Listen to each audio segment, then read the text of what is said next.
আসসালামু আলাইকুম, সবাই কেমন আছেন? আমি নাসিমা আলম, শোভা ব্লগ থেকে।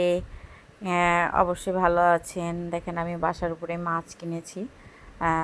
এগুলা হলো ওই যে জাপানি রুই, কেউ বলে লাল লাইলন টিকা বলে, মানে বিভিন্ন জনে বিভিন্ন রকমের নাম বলে। তো মাছ নিয়ে নিলাম, মাছ পরিষ্কার করে তারপরে এই যে রান্না করলাম। একেবারে এত স্বাদ লাগছে মাছগুলো আসলে।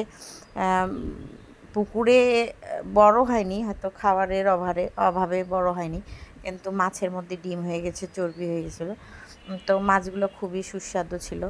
তো দেশি পটল দিয়ে আমি মাছগুলো রান্না করব। মশলা কষায় নিচ্ছে, যে মশলার উপরে তেল ভেসে উঠেছে। তো এই যে পটল দিয়ে দিব, একেবারে দেশি পটল, তাজা পটল। সব দিয়ে এই যে নাড়ে চাড়ে কষাই নেব, কষাই নিয়ে তারপরে মাছ দেব।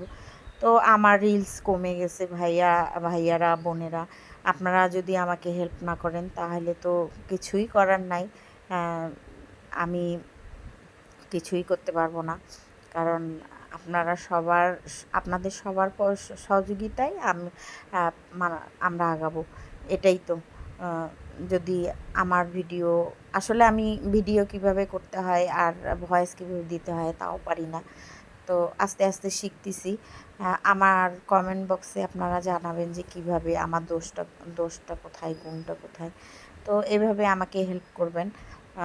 যদি আপনারা হেল্প না করেন তাহলে তো আর শিখবো না যে কিভাবে কি করতে হয়।